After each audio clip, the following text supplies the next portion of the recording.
ma olen küll nagu graafiline disainer ja tegelen nagu nende arvutigraafikate ja selliste asjadega, aga mulle väga meeldib käsitsi asju teha ka. Ja siis pigem see nagu käivitab mind ja siis, et kuskilt mingit mõtet jooksma saada, selle jaoks ma hakkasingi nõukaaegsetest mingisugustest ajakirjadest, ajalehtedest, erinevatest piltidest välja lõikama siukseid tükikesi, käe, jala ja mingeid siukseid asju.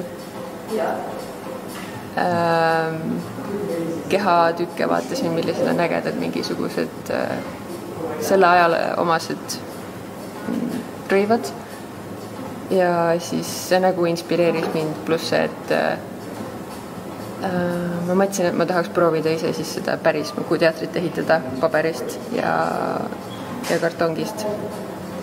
Ja see oli nagu see protsess. Ma ei teadnud, kas on isegi vajalik alguses, aga ma tahtsin, et ma saaks nagu inspiratsiooni ja see käivitaks mind. Aga lõpus ma ikkagi kasutasin seda ka, sest see oli äge ressurss selles mõttes.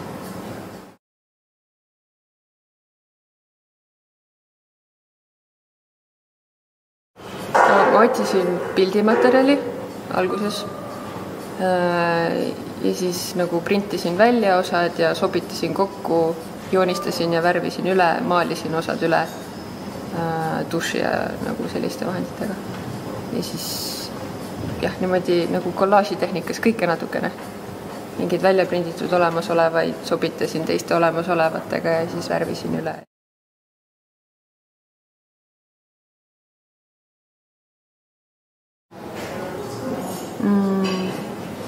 Kui ma olin selle teatri maketi nagu valmis ehitanud ja ma olin paberist välja lõiganud need mehikesed ja kõik need kehaosad, siis sealt maalt läks siis arvutisse, kus ma digitaalselt joonistasin kõik üle ja nagu konvertisin siis nii-öelda digitaalsesse maailma. Et oleks kergem nagu muuta ka vajadusel, kui on mingeid detaile vaja muuta või üle teha.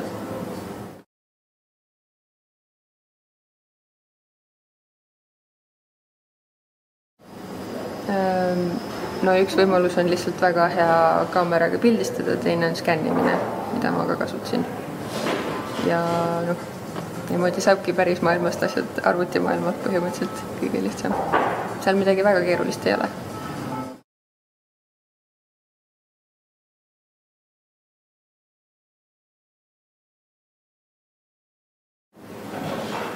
Selles mõttes mulle meeldis, et ma tundsin, et mul on vabadust minna veidi hullumeelseks. Selles mõttes see muusika nagu inspireeris küll. Ma ei tundnud, et ma pean ennast kuidagi vaos hoidma või midagi hästi korralikku ja kena tegema, vaid sellel võiks olla nagu hing ja mingi karakter ja mingisugune selline tummine hullus veits.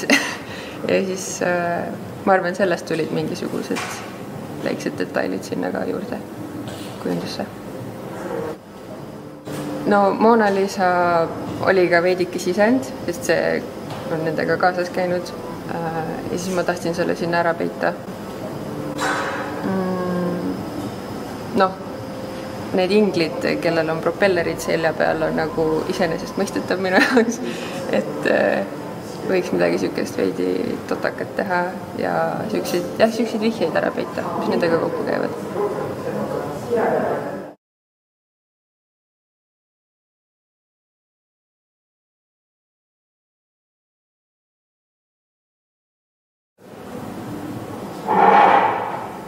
No ega see väga midagi teistsugust ei olnud, see maailm oli ikka sama, kus sees ma siis mängisin ja muutsin neid reegleid.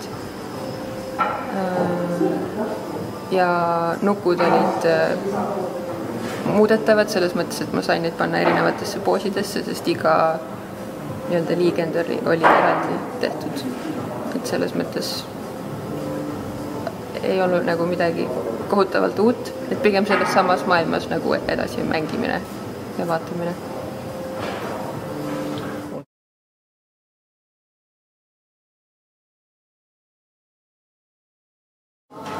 Väga hea mahukas.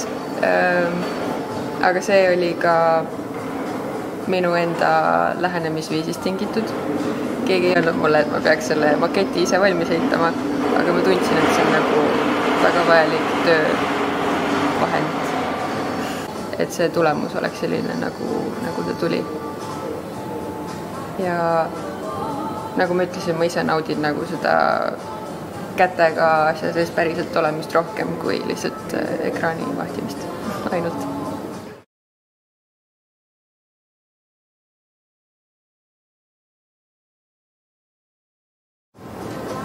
No muidugi oleneb projektist, aga jah, ma arvan, inimesed on see, mis mind huvitab ja nende lood ja nende taust. Antud teema puhul välimus ka, sest iga inimene sealt on nagu omaette karakter, mis on hästi äge ja millest saab kinni hakata.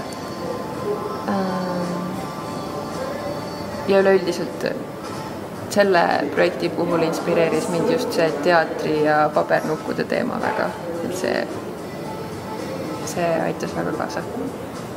Olin väga vaimustuses sellest.